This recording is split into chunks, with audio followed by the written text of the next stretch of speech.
Yeah, thank you. So, hello everyone from New York, the 21st state of America that has legalized marijuana since 2021. And since January this year, there are now 4 licensed dispensaries where everyone can buy marijuana products as long as you are over 21. But really, walking the streets of New York, I see that there are a lot of stores popping up on almost every corner of the city. And apparently, the biggest challenge that New York State currently has is combating the black market. That's why I thought it's even more relevant to look at the experience of Uruguay. Uruguay, being the second smallest country in South America, is the first who legalized marijuana for recreational purposes in the world back in 2013. And the man behind that was Jose Mujica, also known as El Pepe, also known as a philosopher, president, as he was still living on his own farm and driving around on a bicycle while serving as a president. He is behind several social reforms in Uruguay. He legalized abortion, he also legalized same sex marriage. And when pushing through the marijuana reform, he said, I'm going to do intellectual experiment by basically validating the reality. You have to know that smoking marijuana was never illegal in Uruguay, while sale and purchase was. So really, there were 3 main objectives. Needless to say, there was quite a big controversy in Uruguay itself, and also quite a large critique outside of the country for doing this. But Mujica pushed forward by saying, I'm going to achieve 3 main objectives. One and foremost, I want to fight the black market by offering higher quality product. And also, I want to beat the black market prices. So it's important to know that Uruguay is still regulating the price for the marijuana products. And for example, right now you can buy 1 gram of marijuana in Uruguay for approximately $1.5, while it can go up as high as $10 per gram here in New York. And also he was big believer in education. He's famous for saying that there's only one drug that he approves of, and that's love. Everything else should be consumed knowingly. So he was really into educating people about the usage of psychedelics. And of course, like I said, there was kind of a legal paradox in Uruguay existing that you could use and possess marijuana, but you couldn't buy and sell it. So basically, reform kind of eliminated that. And also for medical marijuana, it was for those who were using it, it was quite difficult to obtain it because it required quite a complicated registration process. So that was also kind of taken care of. The marijuana trades are strictly regulated in Uruguay. I will quickly go through the rules. Basically, you have to be over 18. That's the same age for the alcohol use in Uruguay. You have to be Uruguayan citizen or a permanent resident, meaning that if you're traveling in Uruguay as a tourist, you're not able to buy marijuana. And there are 3 ways how you can obtain marijuana products. One is you can establish marijuana club.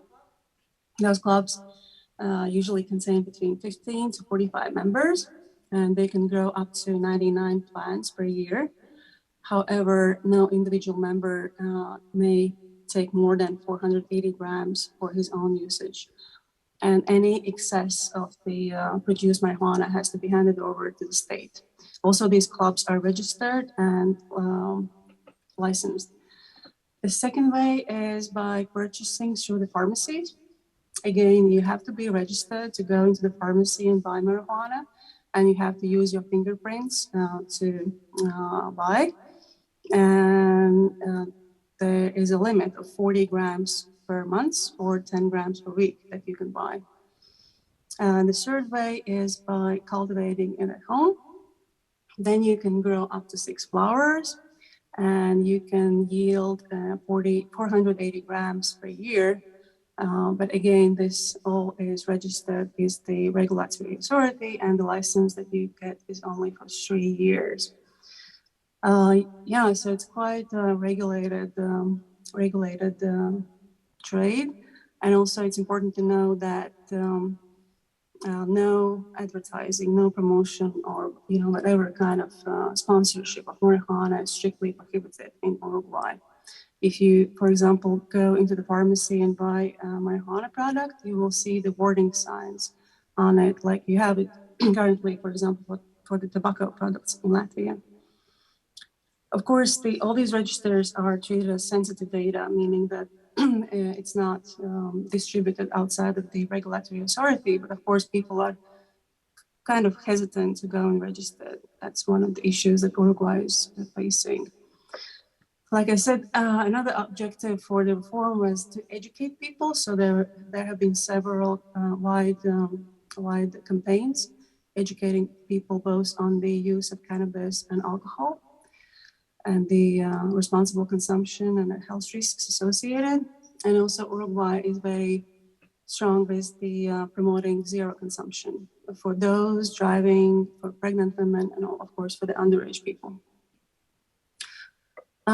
Yeah, the impact, although relatively short time has passed since the legalization of marijuana in Uruguay, there's still certain things that are evident. For example, there are facts that the prevalence of marijuana use among adults has not increased. And also there is no significant change in the prevalence of other drug use. It's also important that Uruguay is seeing a reduction in drug-related crime. Since 2013, the crimes are gone down by almost 20%. And of course, in Uruguay, cannabis production now is a major industry. It's generating a lot of tax revenue. And also, since the state is retaining 30% of the profits from all the sales, it's producing a lot of funds for the social welfare and educational campaigns. Of course, like with any reform, there are challenges. The one and foremost is probably the banking difficulty, since the banks have followed the US Patriot Act. They are refusing to service marijuana sales. So if you buy marijuana in the pharmacy, you can only use cash. It's actually the same for New York. If you buy marijuana here, you can use cash or in some circumstances, debit cards, because under federal law, marijuana is still illegal in the States. And that's why Uruguay pharmacies are kind of hesitant to sell, because they're having issues with the banking regulations.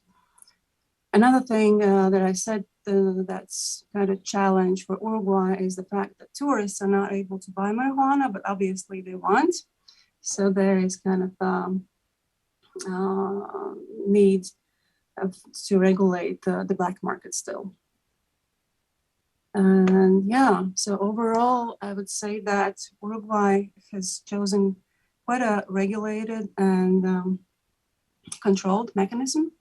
And you could say that it's kind of a middle ground between the total prohibition and the free commercial market, like in the States. But obviously, it has had a positive impact on controlling the quality and also reducing the users' contact with illegal activities. Yep, that's about it. If you have any questions, I would be happy to answer. Thank you, Vita. Unfortunately, we are running a little bit out of time, and I will introduce our next speaker.